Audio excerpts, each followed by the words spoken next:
televiewers, this is the midday newscast on Reflets Africa Television, broadcasted to you live from the economic capital, Douala. Here are the headlines.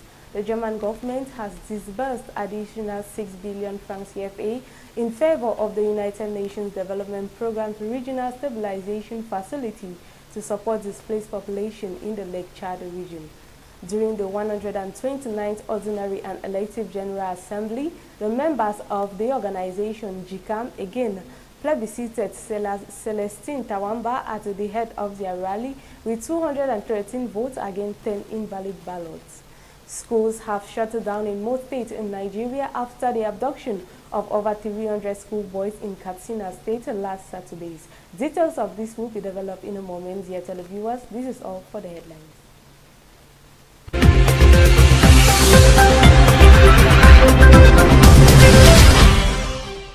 Good evening and welcome back. 10 months into the fight against the COVID-19 in Cameroon, the country has witnessed a significant success with a 95% recovery rate from the over 1,000 cases recorded so far. However, there has been a significant rise of cases in the past weeks with 500 new cases and 2 deaths recorded last week, according to the latest figures from the Ministry of Public Health. The littoral and the western regions have recorded an increase in the number of COVID-19 cases in the past weeks, Dr. Manauda Malashi had announced. Even though students without face masks have been prohibited and denied access from school premises, most schools are not enforcing these measures. During resumption early in October, measures to curb the spread were fully respected in this institution, with hand wash and 1 meter distance among students fully enforced. Currently, most denizens care less about the virus, and less than 2 in every 10 persons still wear the face mask, which is of course one of the measures to protect the spread of the COVID-19 according to the World Health Organization.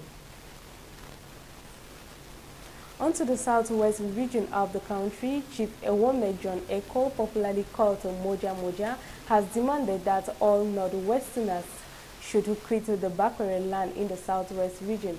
This was after the murder of his colleague, the chief of Mile 14, Zibanda Emmanuel Ikome, on December 13, 2020. Details will be brought to you in the report.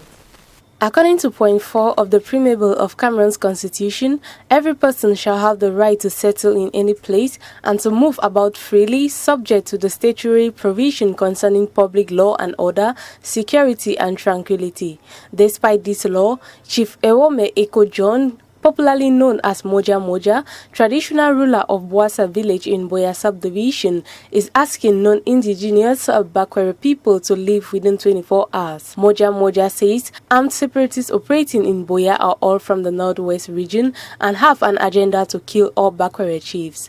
It is true that since 2018, 3 Bakwere chiefs have died in the hands of armed separatists. After Chief Nje Banza in 2018, Chief Molinga Francis Nango on November 6, 2020, and Chief Iko Mengala Emmanuel on December 13, 2020. The Boassa chief says while traditional rulers in the northwest are kidnapped and freed, those in the southwest are kidnapped and killed. This is the narrative that has been cooking long before the killings reached chiefs. Memories of the Southwest Forum of January 2017 and 2018 were aimed at tagging people from the Northwest, what they call Ngrafi, in the midst of the many posts calling for Northwesterners to be killed under the guise that they are called separatists. Peter Tiende, Senior Divisional Officer for Nyong and Kele in Cameroon Central Region, replied to a post by Senator Mbele Moki Charles, insisting that one and only the state has the power to do and undo. The governor of the Southwest Region, Bernard Okalabilai, the court, the Ministry of Defense, under which Moja Moja works as a soldier, and the government in general,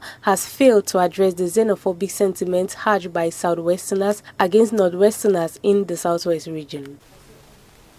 The Prime Minister and Head of Government, Chief Dr. Joseph Dion Gute, was earlier yesterday in Limbe to inspect football infrastructures that will host the Shan 2021 Games. The Prime Minister, accompanied by the Minister of Sports and Physical Education, Narcisse Mwele Kombi, and the Minister of Housing and Local Development, Celestine Kecha, later on held a security meeting with FACO chiefs after the death of their peer Emmanuel Ikome.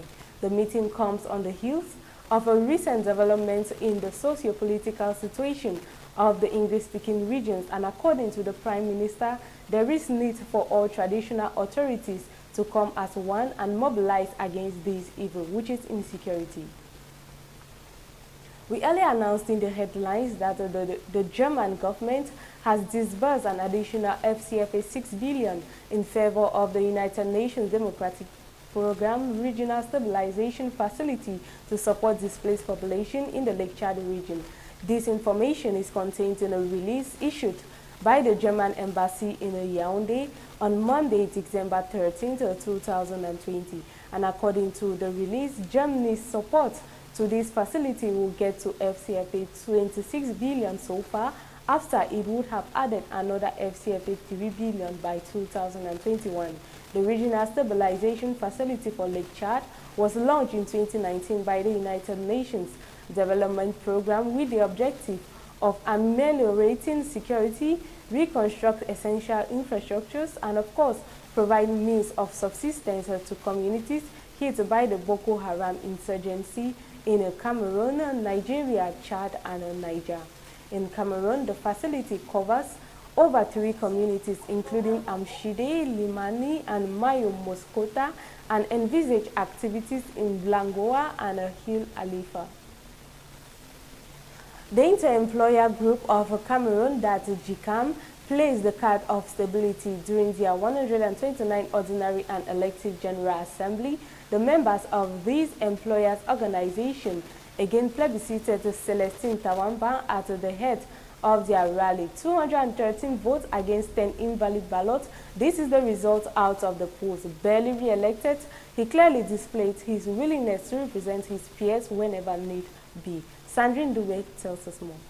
Members of the interpatronal group GCAM of Cameroon met this Wednesday, December 16, 2020, in an ordinary and elective general assembly. In the ordinary part of this meeting, they validated the account for the 2019 financial year after having listened respectively to the chairman's moral, the activity report of the executive secretariat, the management report of the board of directors, and the report of the external auditor. The election of a new board of directors was the main menu of this meeting. After the usual formalities, the Bureau of the Assembly, chaired by Honorary President André Siaka, supervised the vote, for which only one list was in competition.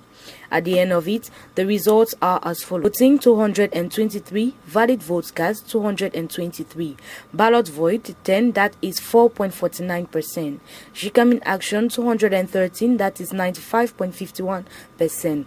The Honorary President praised the extraordinary mobilization of the members of the group and indicated that the massive vote reflects the confidence and support of the members in the program and in the list led by President Celestin Tawamba.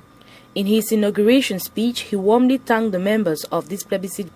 He outlined the main axes of the program and announced the major projects of this new mandate. He took the opportunity to announce the choices of the Vice President, who are: First Vice President, Madame Reine Esomanje; Second Vice President, Mr. Emmanuel Detali, mentioning that the new Board of Directors would take office on January 1, 2021.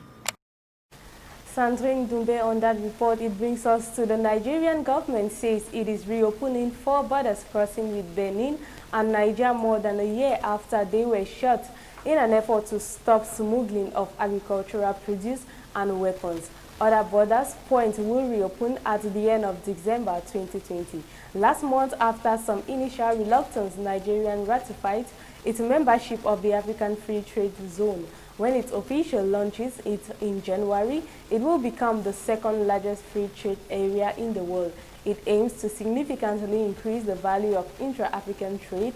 Business owners have long complained that moving goods across Africa, often chaotic borders, is a major hindrance to economic growth. And see, Nigeria, more states in northern Nigeria have ordered all schools to close following last week's kidnapping of over 300 pupils in Katsina Secondary Science School.